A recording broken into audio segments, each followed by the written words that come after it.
Anthony, welcome back. Thanks for being here. Thank you so much for having me. I love our conversations and I'm excited for this one because we're going to get to go deep on the topic of regenerative agriculture, which I know there's a lot of information from the plant-based community in today's world. And I feel like this is such an important perspective for people to hear and to understand because there is a lot of misinformation floating around for one. And also, this could actually be a big solution to a lot of the problems we're currently facing. So I know it's a broad topic. I would love for you to sort of start off by maybe walking us through some of the current problems in a lot of the existing supply chain and defining what regenerative agriculture is. Yeah, I think it's something that we are growing up in a Western world thinking all of our food comes from a grocery store. And our food actually comes from the earth and from soil to some degree, no matter what we're eating, no matter how processed it is.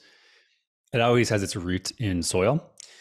And when you start pulling back a lot of the problems around health and nutrition and the food system, you realize that everything is grown. And there's effectively two different categories, plants and animals that people put them in, but it's much more involved than that. It's a complex ecosystem, and there's no ecosystem on Earth that doesn't involve animals to create resilience in it. The way we're growing food to put in the grocery store currently is extremely extractive. It's like if you have a bank account and all you do is spend money and take out credit card debt and load up credit card debt and then take out more credit card debt. And we're on this sort of death spiral that ends at some point. At a certain point, you can't pay your bills, you have too much debt interest, and you go bankrupt. And we're sort of at that point or getting close to it with the way that we're farming. And so what we're doing is we're creating all this chemical fertilizer, all this chemical herbicide, pesticide to extract even more of the soil. And if we were to do this in a natural way, we wouldn't be able to be making food currently. So what regenerative agriculture is a very opposite end of the spectrum. It's a way to produce food that actually restores and builds up resiliency and output of the soil. A sustainable food source is just doing the same thing and not having it degrade, which is great. But if you are in debt and you're spending more money than you're making, and you sustain that's not good either. So regenerative is effectively making more money than we spend. We're putting carbon back in the soil. We're increasing water holding capacity. We're increasing biodiversity in land. We're increasing the ability to extract minerals from the soil, breaking down the rocks and the small things in the soil. And for a lot of areas, you can actually start producing way more food per acre. So it's a way to effectively, humans need to eat several times a day. And if you start switching over to a food system that actually improves, so we have to eat. And so if you eat from a system that improves the land and creates more food, this is just a more resilient and more healthy outcome than we can imagine for the entire food system. And I feel like it's at least worth touching on the importance of meat in a human diet as well. I know this can be a little bit controversial of a topic, but there seems to be a lot of information from the more plant-based community suggesting what if we just remove meat altogether? Wouldn't that be better for the planet and for humans? And if you're willing, I would love for you to kind of delve into those two topics about why this is important for not just us as humans and our nutrition, but also for the planet versus the story we often hear about these things being damaging to the planet. Yeah, like I said before, no ecosystem on Earth has ever thrived or even sustained itself without animal involvement. And so plants and animals coexist. And when you have animals on land, they eat plants and then they end up pooping, peeing, stomping all that stuff around. That creates fertilization in the plants so that the plants can actually exist. So I got really into this stuff and I started actually farming myself. Bought a small farm and I was doing animal agriculture. I was doing plant agriculture, sort of separate like most people do, just to see like, what is the difference here? What are the inputs involved? And the plants that I have would die without fertilizer. But where does the fertilizer come from? It comes from animal inputs. And so you can't just make fertilizer out of thin air and have plants grow by themselves. You need animals for plants to exist. So that's just a very basic sort of like ecological point of view. Like you must have animals on the land. So if we want to produce food long term, we have to have animals involved. And if we're not eating animals, what are we doing with them? They don't just live forever in perpetuity. And so just like we eat plants, we also need to eat animals to be able to improve the way that we're doing this. It must be done in a species appropriate way. A lot of the research looks at intensive um, confined animal feeding operations, where it's the feedlots, it's the stuff that we see in the horror films of animal agriculture. This, of course, is not good. So when people reduce this to carbon in, carbon out, is this bad for the environment? I would say for sure it is. But so is massive monocrop industrial wheat, corn, soy, etc. These are also very bad for the environment. So in either end of the spectrum, whether you're talking about animal or plant agriculture, if it's grown in these enormous industrial applications, it's going to be terrible for the environment. But we've lumped all of this into just animals are bad for the environment. And I don't know if this is like conspiracy from governments or if it's just corporations pushing an agenda or where it comes from. I think that as long as people have intentional choices about where they're eating and thinking about like how is this food being produced, and actually think about like what farm is this coming from? Again, all food comes from soil to some degree. And so if you trace that back and you have some awareness around where your food comes from, you're going to be able to solve some of this stuff. But when you manage animals on land and do this, what's called regenerative agriculture, which is species appropriate, they rotate, they have different sort of grazing patterns, they have different forages, they're not all just thrown in a pen and fed corn and soy. That is where we see increase in carbon in the soil and also increase in the ability to hold water capacity, as well as so many other ways to again improve the ecosystem and build back the land that we're losing so rapidly. That makes sense. And I love that wording, a species appropriate way, because hopefully nobody is arguing for feedlots. I think that's an area where everybody hopefully can agree. And certainly people who care about finding regeneratively farmed meats can agree with the vegan viewpoint that feedlots are not great for the environment or for the animals or for any aspect of what we're talking about. But I love this perspective that when it's done in a species appropriate way, it actually is beneficial for humans, for the planet, and kind of across the board. I know you've also talked about a lot with the meat industry, and even sometimes things we think are really high quality meat products like grass-fed beef might not be what they seem, especially if they're coming from maybe some of these more commercial standpoints. And it seems like you have the gold standard, which is that you farm and you have these on your property. But for people who aren't able to do that, what do we need to know about even grass-fed beef if we're buying it in a grocery store and where it might be coming from? Yeah, I don't want to scare people from trying to make good decisions. So I know people are limited with their time. They're always trying to do their best. They can only, squeeze in an hour a week at the grocery store, maybe.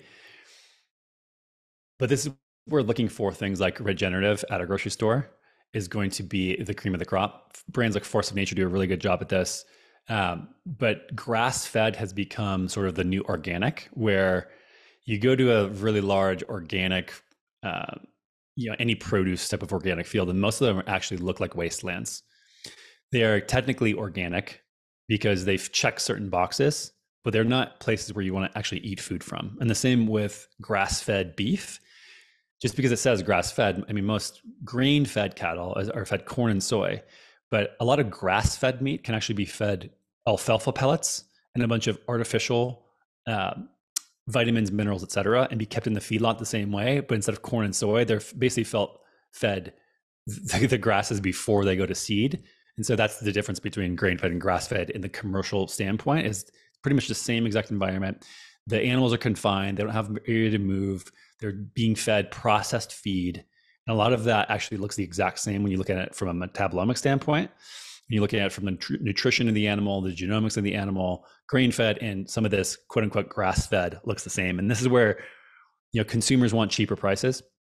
And the market is very smart in trying to find corners to cut to be able to make the cheapest possible product. But when you go to a grocery store and you see grass-fed meat, quote unquote grass-fed, that's being able to be sold for $3, $4, $5 a pound, it's just it's not very common that is able to be done. So I launched this new business. It's called Lineage Provisions, and we're making regeneratively farmed meat or liver, heart, beef sticks. And when we were sourcing for the supply chain, some of the grass-fed sourcing that we got was a couple dollars a pound. We asked them, what are your practices? Can we go visit the farms? What's going on here? And none of them said they would let us go see the farms. The question is like, what are they hiding here? And this is what, if you look at, I don't want to throw any names under the bus, but some of these very large meat stick companies or any meat snack companies, and they have really, really, really low price points, but they say they're grass-fed. these are the same confinement animals that you're going to see elsewhere. What we actually went with as a regenerative sourcing was about 3 times as expensive as this quote unquote generic grass fed. They don't let you see the farm. They don't let you go there because they're trying to shroud something in secrecy. And this is not how I want to feed my family. It's not how I want to eat myself, where I have no transparency into what's actually going on. But yeah, it's just same thing with pasture raised pork and chicken, which I could get into. But these just obfuscation of the food industry at large is like very confusing. Again, I don't want to confuse anybody and make it hard. The best thing you could possibly do is go meet local farmers in your area and shake their hand, talk to them, go to the farmers market. Not everyone has that time. So again, look for regenerative if you're at the grocery store to make it very simple. But yeah, it can be very complex and confusing. Yeah, I second what you said about if you're able to find a local rancher. We have one in our area we call affectionately Caveman Tony, and we've been able to visit the farm, and the animals are raised in the way that you're explaining, and it's a local source. But for people who don't have access to that, I think you're right of balancing that viewpoint and not leaving people in fear. I know Diana Rogers does a great job of explaining that, of even if it's not the sort of top of the line grass-fed regenerative meat, for many people, even conventional meat might be the most nutrient dense thing they're consuming. And so, like, not to scare people away from that, like, For sure. obviously there's a gold standard, but we don't want to avoid necessarily the nutrition in meat, even if we can't always pick the perfect option. I know another area that comes into this conversation often is the shipping of meat, especially like across the ocean for sale, and people wanting to avoid that because of the potential carbon footprint or the energy expenditure of that. Can you speak to the times at which actually shipping internationally can be beneficial? Yeah, another crazy thing about the meat supply chain is trying to really assess out like what is the net impact on the planet. So there's all this stuff. So I thought for a long time, okay, regenerative meat, but it's being produced in one area of the world and shipped to the other area of the world. Is this truly regenerative? Does it net out? Is it actually good for the environment or not? I mean, I think that the best you can always do is like, can you go drive to your farm and pick it up? That's always the best, 100%. When we're talking about stuff that you get at a grocery store, things that come in packaged products, like I was talking about when we were building up this meat supply chain for Lineage Provisions. And I talked to Robbie Sansom from Force of Nature, he's the CEO over there, about a lot of this stuff where so our manufacturing is on the East Coast. And if we're shipping meat from the West Coast, so good grazing only happens in a few areas of the United States. It's not as abundant as people think. I just moved to Oregon, the high desert here, and there's not a lot of grazing time throughout the year. And so compared to California, for example, or the Southeast, there's just not a lot of availability for really good regenerative farming.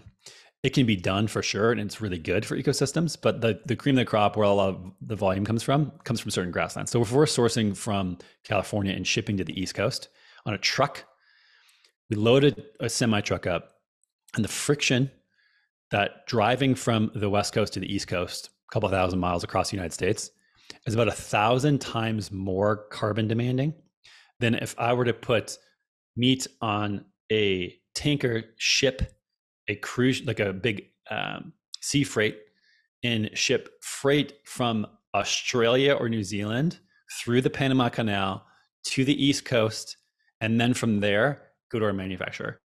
It's about 100th of the actual carbon footprint to do that, which when I started digging into this and doing the math, it actually blew my mind to think, okay, they can put thousands of these containers on this, and it's such a more efficient way to ship something than obviously air. Like I would never ship air. And then this is why you get a lot of, quote unquote, regenerative farms that are forced to play this direct to consumer game where they're shipping frozen meat online via air freight across the country. And I think like that's by far per pound, the most, if you're looking at, carbon emissions, et cetera, the most energy intensive way.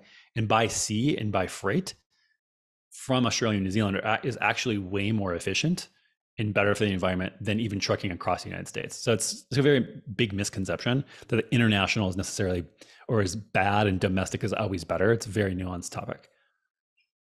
I had no idea the numbers were that staggering, but again, it seems It's like crazy. a check for if you can get it local, that's going to, of course, be the gold standard. And if not, what to look for sort of an order and why international can be a good option. I also know, talk about the human health side a little bit of all this. With Equip Foods, you guys sell things like collagen and colostrum. And there's been talk of how a lot of the American diet, especially a lot of the meat is primarily muscle meat, and that we've moved away from a lot of the more traditional preparations and things that would include other things that we would get from an animal. Can you speak a little bit to that, especially to the collagen side, and we can talk about colostrum separately? Sure. Yeah, collagen and gelatin and just eating nose to tail is such a good complement for a variety of reasons. Your body's made up of very different amino acids. So if you took a composition of yourself, you're not just muscle and bone. And even with the bone, like you need different types of collagen to make the bone matrix than just the amino acids that are found in the muscle meat per se. That's become a very popular thing. Again, we're born into this world. We go to our grocery store. We see, oh, I eat animal products that are this meat thing, and like that's just what food is. Whereas for tens of thousands, perhaps hundreds of thousands of years, we've killed an animal and eaten the entire thing. That includes the bone marrow and the collagen and the skin and all the connective tissue. Which again, like if you look at what we are as humans, and you're trying to build something, same with like if you have Lego set, you want to have all the constituent parts to build that from scratch. Your body can convert some of these things inside, but my opinion is that if you can get all the raw materials in the same form that you're trying to build, why would you not do that? I mean, we've seen this, come up in research also around different types of collagen being so important for, again, blood vessels, hair, skin, and nails, the bone matrix, et cetera. Like again, we are so much more than just muscle tissue for our body. So we for sure need to consume those different sources. That makes sense. Can you elaborate some on the different types of collagen? Because I feel like for a long time it was just there was collagen powder in the grocery store, and now we're starting to understand the different types. But I feel like this isn't talked about as much. So can you walk us through how many types there are and maybe what the different ones are more beneficial for? Yeah, we're finding tons of different types all the time, and I'm starting to get into sourcing now, and thinking about like there's trachea and scapula collagen that have types 9, 12, 13, etc. Most collagen you get from bovine, either avian or fish, are 1 through 4 types, different types of collagen. I think this is where it starts to get very confusing for consumers, and I always try to like, how do we make it as simple as possible? And I think like, a really good way is just making bone broth or buying bone broth, like using the whole animal chunks. So that way you don't have to worry about like, oh, am I getting eggshell membrane with type 11 or type 13 or like the more we use this reductive way to think about nutrition, I think that the more we actually lose the wisdom of nature and what comes in real foods. So whole animal stuff, eating the skin, if you have things like chicken or even, different parts of of pork, for example, and other animals, and just eating a variety of cuts, put them in the instant pot, which is like my favorite hack of just throwing it in there. And then 2 hours of magic happens and it comes out perfectly done. I don't know how it happens every single time. Bone broth, like I said, eating just a variety of different animal products and fish products and things like that are going to get you what you need. But thinking about that instead of protein is just protein. And I mean, people like Ray Peat, who are becoming popular now, talking about the balance between, like, for example, glycine, methionine, different amino acids.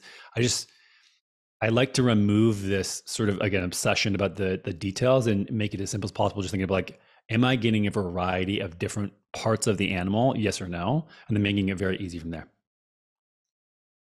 Yeah, I've seen this recurring theme in the last, I would say, decade of being in the health and wellness world is science continues to confirm sort of getting back to the simple things that are often over or underestimated because of their simplicity. But it truly is about going back to those simple things like sunlight, like sleep, like getting our nutrient density from food when possible. I know that was a mental switch that was really helpful for me after years of chronic dieting, was to shift away from even thinking in terms of calories or macros and thinking in terms of how can I just maximize the nutrient density of all the foods I'm going to consume. And that led me very much to these foods you talked about, like bone broth and animal products, and incorporating those in a balanced way into my diet. I know right now colostrum also seems to be having its sort of moment in the sun. I see it all over social media all the time. And I feel like this topic is people are interested in right now. So can you explain what colostrum is for one and what the benefits of it are? The colostrum is known as sort of like the first fuel, so to speak, where it's the milk that comes from mammals before most milk for the infants. So it's the first milk that comes out, full of so many different peptides, immunoglobulins, et cetera, that it is in the feedback I'm getting from people of taking colostrum, even in a powdered form, is absolutely insane. I think that the best way to get it, as always, is like real food, fresh from the source. A lot of people have a misconception where, oh, you're stealing colostrum from, um, baby calves if you're taking it. Well, cows actually produce an enormous excess of milk and colostrum. So all of the colostrum that's effectively sourced for things like supplements, or even from if you can find raw colostrum where you're at, the calves are always getting fed first, and a farmer wouldn't deprive a calf of colostrum or milk, because then that calf would be malnourished and die, and then they're losing their herd. Like, it's just from a business standpoint, from a farmer, like they would never do that. And so just know, like, the calves are getting fed. Don't worry about it. You're not stealing from the calves. And again, just from people, even with the powders, which blows my mind, because I always think, like, again, best form you can get is the real food. Does it always translate to the supplement form? Sometimes it does, sometimes it doesn't. And some of the things that I'm seeing for example, for Equip, we have this colostrum product, and one of my friends texted me a couple of weeks ago saying his mom had gut issues for 13 years, 14 years, and she had this big flare up over a decade ago. He sent her some colostrum, and within 3 days, she was having normal bowel movements for the first time in over a decade. Absolutely insane. My friend here, his daughter had a very traumatic injury in her hand.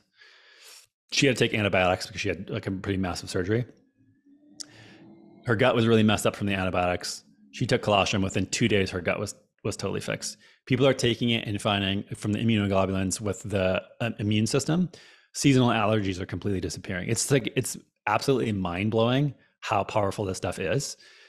So yeah, it's in this weird state where, like, I don't think there's as much research as there probably will be in the next 5-10 years. It's an ingredient and it's putting to use, and there's tons of testimonials. Like, I also don't like going out and say, like, making these crazy claims. Is why I'm saying, like, this is what I've seen from reviews, and I'm not saying like it's going to do X, Y, and Z and be a magic pill of sorts, but it's been pretty mind blowing to see what people are finding from it from using the product.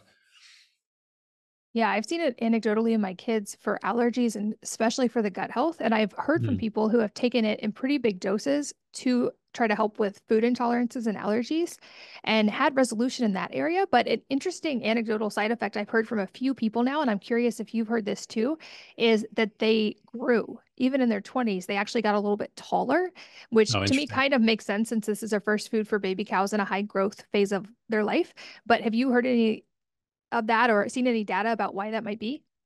I have no idea. I have no idea why. What type of dosing are you looking at for the food intolerant stuff? A couple of them had like really severe, were like down to only a couple foods they could eat. So they were consuming like a pound a month of collagen. So this is, I Oh, mean, well. colostrum. So this is like massive doses. And only noticed they grew when they started like bumping into ceiling lights that they didn't used to bump their head on and things like that, and then measured themselves. So it was an Wow. entirely unintended Wow. side effect. But I know a lot of women are also using it for skin health and hair growth. And I would guess Mhm. like the combination of that plus collagen could be really helpful for those as well, especially for people who aren't getting enough of those nutrients in their diets. Yeah, I mean, it shows very clearly how much it helps the gut lining. And I think that so much of health in our modern world, where we are bombarded with all these crazy chemicals that lead in food stuff, that leads to gaps in the gut lining, that leads to then all these issues downstream. Like, don't have a healthy gut, don't have a high gut integrity, like have a lot of problems after that. And so just from the basic standpoint of, does it fix the gut lining, like, this is clear that it does for sure. When that happens, like, so many other things just end up correcting themselves in human health. It's like one of these, like, very easy, fix this thing and everything else sort of resolves around it. And again, like don't mean to talk about it as a panacea or a magic pill. It is definitely not that, but it's just really cool to see something that's a natural food product instead of a lot of these like super reductive forms. Again, like real food, always the best. And then from that, you have like real food ingredients and supplements. And then down the line, you have these like ultra processed, reductive, single ingredient forms of things that have been really wildly taken out of context. And we see how that sometimes is like very bad when we're talking about like even vitamin D, when not taken in the right form or with different, without having calcium, some of these other things can actually be problematic. And vitamin K2, same thing. And so I think it's just like really important to like get things as close to the whole, like the whole and real food forms as humanly possible. Absolutely. And we're going to get to talk about vitamin D and sunlight in our next episode. So you guys keep an eye out for that one. I'm curious. I agree with you. If anytime possible, real food first. I'm curious what this looks like from an implementation perspective, if you're willing to share on a personal level in your life, kind of what your first principles are of living healthy or your own personal 80/20 of the things you focus on, especially any tips that would be helpful from a family perspective when we're trying to like optimally nourish our kids during their phases of rapid growth during childhood. Are you talking about just like any health stuff or nutrition, or what are you thinking? We'll definitely go deep on some of the lifestyle factors in the next episode. So especially nutrition, but if you want to work in lifestyle stuff as well, like what would you put as sort of the biggest needle movers or starting points for parents to focus on, especially?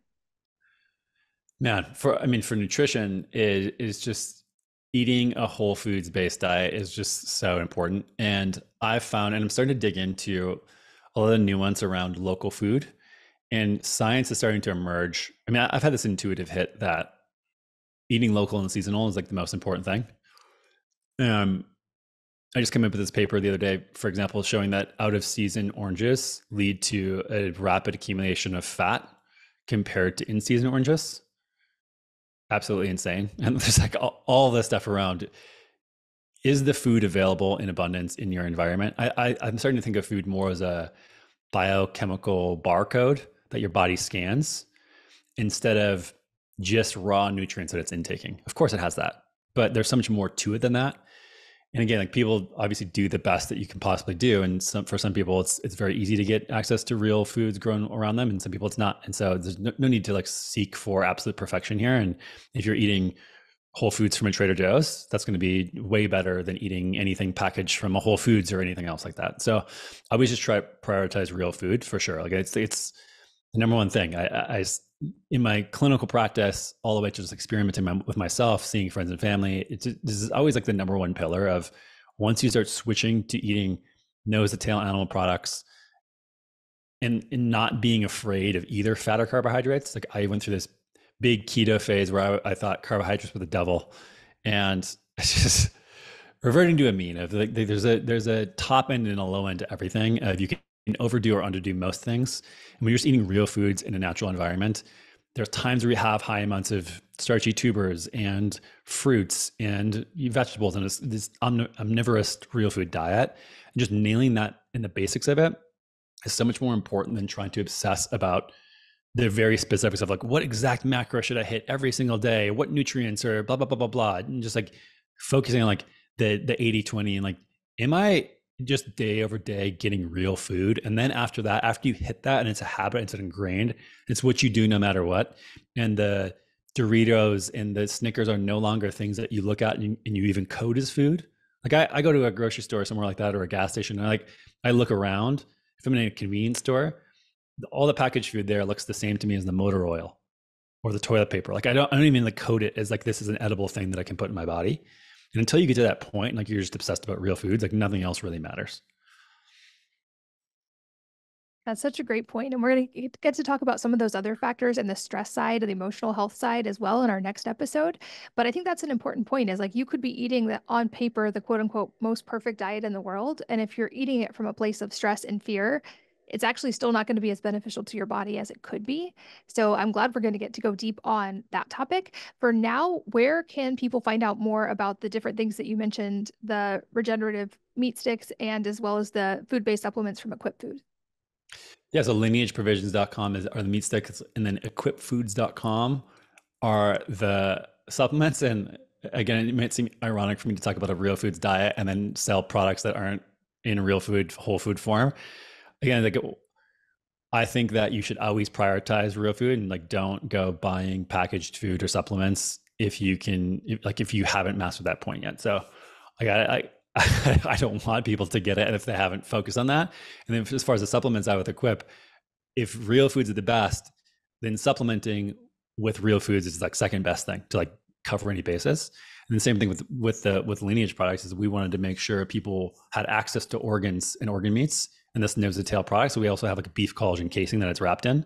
So that way you're getting more amino acids, more parts of the animal. We're using trim, we're using the connective tissue that's in the actual product, and we're using organs. And there's no weird stuff in there. So for me to be able to feed that to my wife, who like to be able to sneak organs into her diet is nearly impossible. So to make a product that like she actually enjoys and looks forward to eating, and we can like, we're traveling tomorrow, for example, and we can pack that and not have to worry about all the trash. And like flying from here across the country is not easy always to find real food. And so to be able to put it in forms, like I sort of built it for myself and my family, my friends, and people that I love. So yeah, those are the two spots that I've been doing most of my work. Awesome. Well, I will put links to those in the show notes for any of you guys listening on the go. But Anthony, thanks so much for the time in this episode. I look forward to our next episode to get to go a little deeper on some related topics. But for now, thank you so much for the time. Thank you. And thank you for listening. And I hope that you will join me again on the next episode of the Wellness Mama podcast.